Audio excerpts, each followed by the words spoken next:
Saludos amigos, bienvenidos a Valores de Acero. Estamos en el Sembrador Nueva Evangelización. Hoy estamos transmitiendo desde la Casa de la Recolección en Cuernavaca, Morelos. Y como siempre, desde este lugar fantástico les invitamos a que acudan a esta casa donde hay retiros, hay ejercicios, hay jornadas de reflexión, no solo de los agustinos recoletos, sino también de otras organizaciones católicas que vienen a encontrarse con Jesús.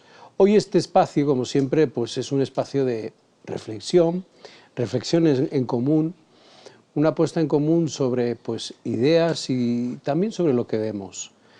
En este espacio, en Valores de Acero, han venido pues, artistas, políticos y periodistas. Hoy tenemos a un gran periodista, Felipe Monroy, gracias por venir. Un placer como siempre, Fray.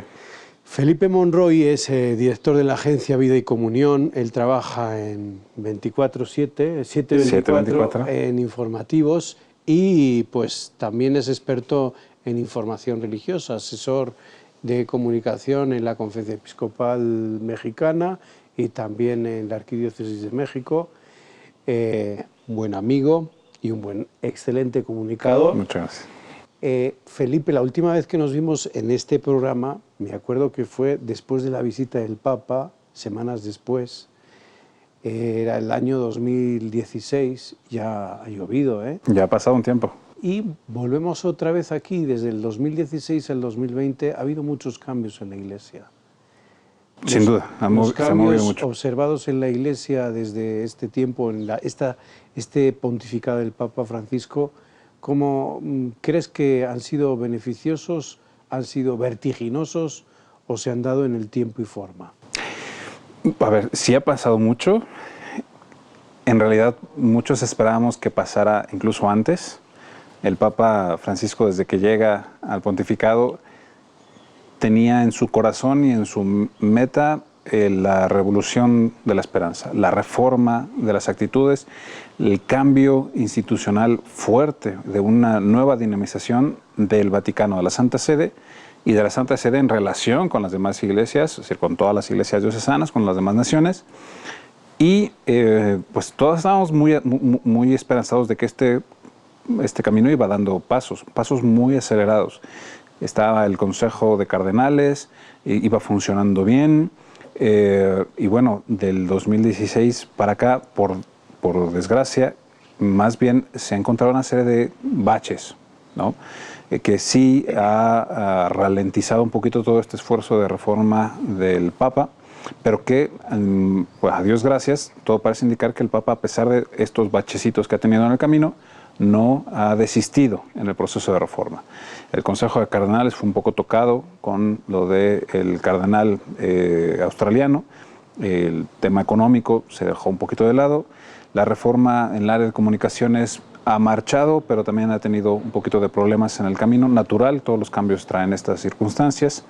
Y principalmente la reforma que deseaba rearticular las dinámicas dentro de la Santa Sede para poder establecer nuevas dinámicas de trabajo con las iglesias locales y particulares, también ha encontrado como un espacio de ralentización, un poquito más lento.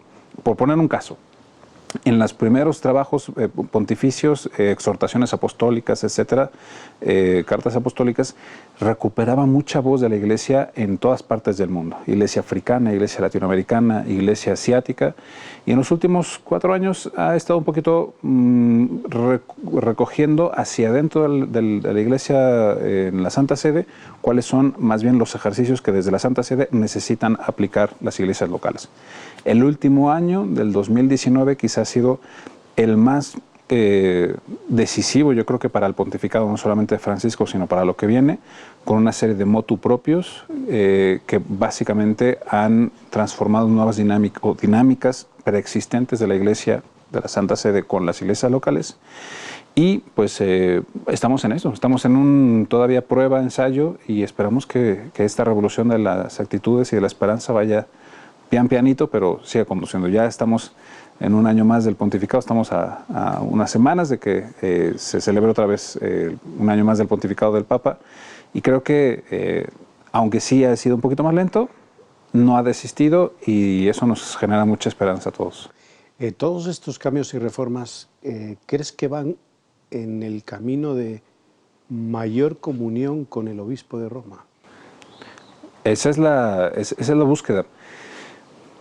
Pero más que solo el tema de la comunión con el obispo de Roma, la oportunidad horizontal de sabernos iglesia y de asumir diferentes responsabilidades, cada una de las iglesias locales, cada una de las naciones en donde la Iglesia Católica está presente, las diócesis, las propias congregaciones religiosas, para que los desafíos que cada una de estas dimensiones tienen enfrente, no tengan que pasar tanto tiempo ni tantos procesos burocráticos en la Santa Sede para aprobarse, sino que ad experimento en muchos puedan ir atendiendo esa llaga abierta de muchas heridas y muchos dolores sociales de muchas naturalezas muy diferentes en cada región del mundo, pero que puedan irse atendiendo desde la misericordia y no tanto desde este proceso largo que es necesario, pero que a veces ha sido un poquito extenso de procesos de validación en la Santa Sede. Esperemos que eso no solamente nos confirme la comunión con el Santo Padre, sino que nos devuelva la fuerte sensación y responsabilidad de que tenemos que atender grandes desafíos en nuestra época. Ha habido 3 grandes reuniones en el Vaticano. Yo creo que la que parte así el agua es la de la cumbre de abusos de febrero del 2019, pero voy antes a la del 18 con los jóvenes, vamos a la de la cumbre de abusos y después a la de la Amazonía. Vamos primero con la de pues esta reunión de jóvenes, discernir los jóvenes, en donde por primera vez en la sinodal salen los jóvenes y dicen, escúchennos. 2018. Estamos en el 2020, principios del 2020. ¿Qué efectos y qué consecuencias tú ves en la Iglesia mexicana de toda esta exhortación Cristo vive? ¿Qué efectos y consecuencias ves en la Iglesia de México? ¿Ha habido una respuesta o es una respuesta lenta ante la otra cumbre que hubo después en febrero del 2019? Bueno, la pregunta es compleja porque en efecto había mucha expectativa, el tema de los jóvenes. Los jóvenes hicieron creo que lo correcto, fueron muy audaces en plantear sus inquietudes, sus necesidades. Creo que la Iglesia también, después de la exhortación, tenía muchas misiones por cumplir, muchas tareas que emanaron de ese sínodo y de la exhortación, pero que pues el encuentro de febrero del 2019 cambió completamente la dinámica del lenguaje y se enfocó muchísimo más. Y además el Papa, no solo en febrero, sino en mayo y después en septiembre y luego en octubre, hizo diferentes apreciaciones a propósito de cómo se tiende pastoralmente e institucionalmente, de manera de gobierno diocesano y nacional, cómo se atiende el tema de los abusos sexuales. Ahora, ¿los jóvenes cambió algo? Sí. En México en particular, en particular hubo la creación de una nueva dimensión en el episcopado para atender esto, para atender la dimensión de adolescentes y jóvenes, y ellos han sido protagonistas, al menos en el tema de los encuentros laicales, de la voz laical, la última peregrinación al Cerro de Cubilete, Montaña de Cristo Rey en México, se vio un mayor involucramiento de los jóvenes en estas dinámicas, no solamente en lo celebrativo o en la organización o en hacer montón, sino que también ellos desde este proceso reflexivo participaron mucho en qué tipo de voz querían dar como laicos en esta época. Y ha sido también una suerte, de cierto modo, que se haya elegido a un jovenazo como patrono de la juventud mexicana y de los laicos mexicanos, que de la juventud mexicana, que es Niño Marc José Sánchez del Río, y que pues este patronazgo invita de cierto modo a los jóvenes a encontrar que no todo en la época actual, que es muy difícil, sea de satisfacción de necesidades, ¿no? Lo que yo necesito y lo que yo quiero y esto me conviene y eso no me conviene, sino que los jóvenes también tienen que entender su dinámica de sacrificio, no martirial, pero sí de sacrificio cotidiano, para que puedan colaborar en su realidad y en sus necesidades educativas, formativas, de formación frente al noviazgo, a la familia, etc. Entonces, esta parte creo que ha sido interesante, aunque lenta. Y por supuesto, desde febrero del 2019, esta cumbre magna de los representantes de las conferencias episcopales nacionales con el Santo Padre, el Papa les dio una claridad de día y noche a los obispos y todos tenían no solamente que atender reflexivamente esto, sino que canónica y de dar deadlines, de fecha límite, tenían que cumplir con cosas. La fecha límite ya se está cumpliendo y hay varios países y varias diócesis que todavía tienen tarea por hacer y bueno, pues estarán respondiendo ante ello. Seguimos con los jóvenes, para luego pasar a la cumbre de abusos y a la siguiente, que es la Amazonía. Los jóvenes, podemos afirmar que hay espacio juvenil en las iglesias de México, en donde el verbo escuchar es el que más sonó en el aula sinodal, recuerdo en el año 2018. Ya hay espacios juveniles en donde se les escucha, hay procesos adecuados de acompañamiento y de maduración de la fe en los jóvenes de México. Todavía no.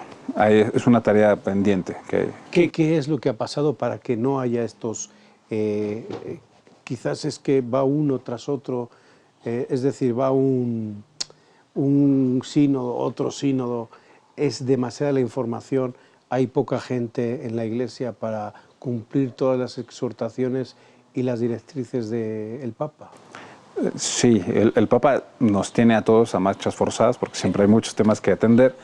En el caso de los jóvenes, creo que sí ha faltado un cambio de lenguaje y más que de lenguaje que se pueda decir, lenguaje de encuentro y de contacto. Es cierto.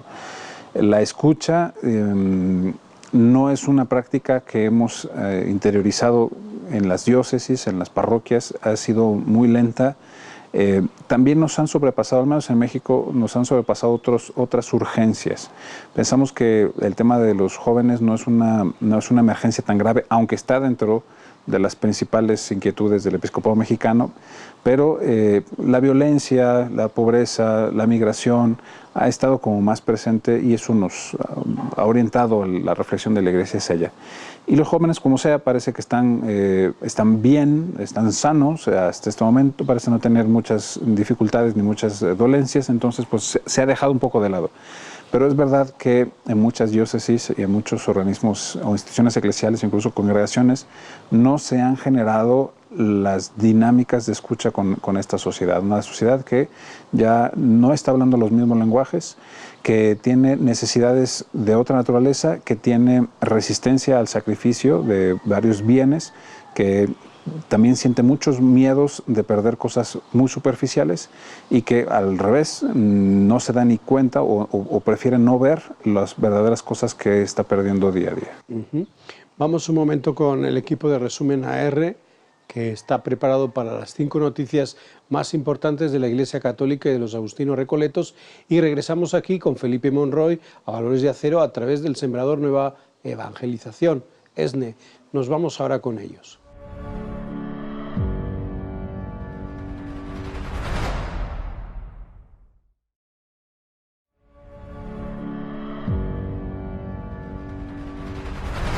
Muchísimas gracias al equipo de Resumen AR que nos ha facilitado esas 5 noticias más importantes de la Iglesia Católica y de los Agustinos Recoletos. Estamos en ESNE, el Sembrador Nueva Evangelización. Esto es Valores de Acero. Estamos con un gran periodista, un gran comunicador, Felipe Monroy, director de Vida y Comunión, la agencia de noticias, y también trabaja en 724, una agencia informativa también, y bueno, pues es experto en todo lo que es materia religiosa.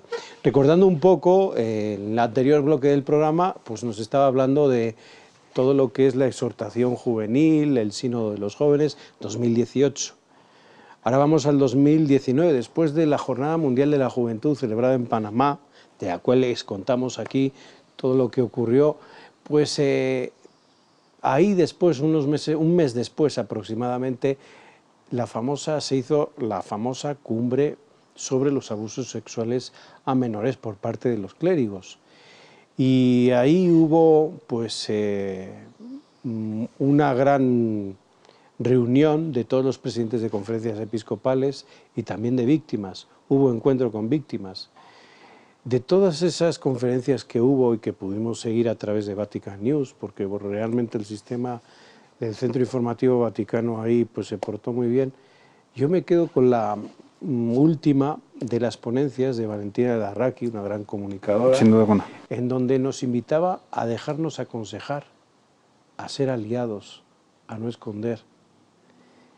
Desde tu experiencia como informador en México, ¿qué ha pasado con los abusos en este país? ¿Qué está pasando con la Conferencia Episcopal, sus líneas guía? ¿Cómo ves tú este desarrollo tras esta cumbre en México? La cumbre convocada por el Papa, creo que no solo para México, para muchas conferencias del mundo ha sido una sacudida total. Principalmente porque, aunque la perspectiva de tolerancia cero de cierto modo ya se había asumido como un discurso institucional de la Iglesia Católica frente a temas de abuso sexual cometidos por ministros religiosos, institucionalmente seguía muy estancado muchos de los procesos y procedimientos y responsabilidades. Para la Iglesia Católica de México no era una situación ajena. Muchos de los casos que ya se estaban revisando, que se habían ventilado en los medios de comunicación, no estaban encontrando los procedimientos correctos para poder dar satisfacción primero a las víctimas, pero también para que las propias instituciones eclesiales comprendieran cuál es la responsabilidad no solo de atención de las víctimas o los casos, sino de la responsabilidad en el proceso de prevención. Un proceso largo, difícil, duro, que por supuesto a no muchas instituciones, yo creo que a ninguna le gusta sentir que ha fallado en varias cosas. Recordando el tema de Valentina Larraqui, que es una parte importantísima de esta cumbre mundial, es la responsabilidad de los medios de comunicación, de los comunicadores, en dar voz a las víctimas. En realidad, toda esta situación de escándalos en la Iglesia ha tenido que salir de los medios de comunicación, ha sido servicio que a veces con mala o buena fe, eso no me toca juzgarlo, han sido explotados en los medios de comunicación. Ha sido el trabajo de muchos periodistas que se han atrevido a hacer esto en situaciones incluso de escarnio que varias instituciones religiosas hicieron de ellos mismos, de excomuniones, de agresiones que muchos periodistas y comunicadores sufrieron hasta antes de Benedicto XVI por haber cuestionado la Iglesia Católica sobre estos procesos. Creo que Valentina en ese terreno, por todos esos periodistas que hicieron el trabajo escuchando a las víctimas primero, creo que ha sido una voz importante y un recordatorio grande para todos los periodistas dónde tiene que estar nuestra posición. Nuestra posición siempre, más allá de darle voz a instituciones muy concretas o a los poderosos, tenemos que estar con las personas que han sufrido, que son víctimas o que están vulnerables en nuestra sociedad. Y por supuesto, en un largo proceso y en un largo camino de búsqueda de la verdad, no solo para escandalizar, sino para encontrar caminos de satisfacción mutua, para que la gente esté tranquila, para que se resuelva con justicia y con caridad y que estemos todos en la misma dinámica de prevención, de buenas prácticas en comunión, no de complicidad, sino de trabajar juntos, es el tema del Papa, el sínodo, ir caminando juntos en temas tan delicados para nuestra sociedad, que no están solamente en el tema de la Iglesia, que como lo sabemos están presentes en muchas realidades laborales, familiares, deportivas, etcétera, y que por supuesto si la Iglesia quiere ser maestra en humanidad tiene que atender, pero si antes no ha podido sanarse un poco hacia adentro, no ha encontrado los mejores caminos y prácticas para atender estos casos, pues poco favor o flaco favor le podemos hacer a la sociedad. No solo el encuentro del Papa con los presidentes de las conferencias episcopales ha sido una sacudida, también las decisiones que el pontífice ha tomado respecto a las responsabilidades que tiene cada una de las diócesis, cada una de las conferencias episcopales, los privilegios que tienen incluso los nuncios para hacer este seguimiento de lo que sucede en las diócesis y en las congregaciones religiosas. Le ha dado de cierto modo, por decir una expresión, le ha dado dientes a la perspectiva de tolerancia cero.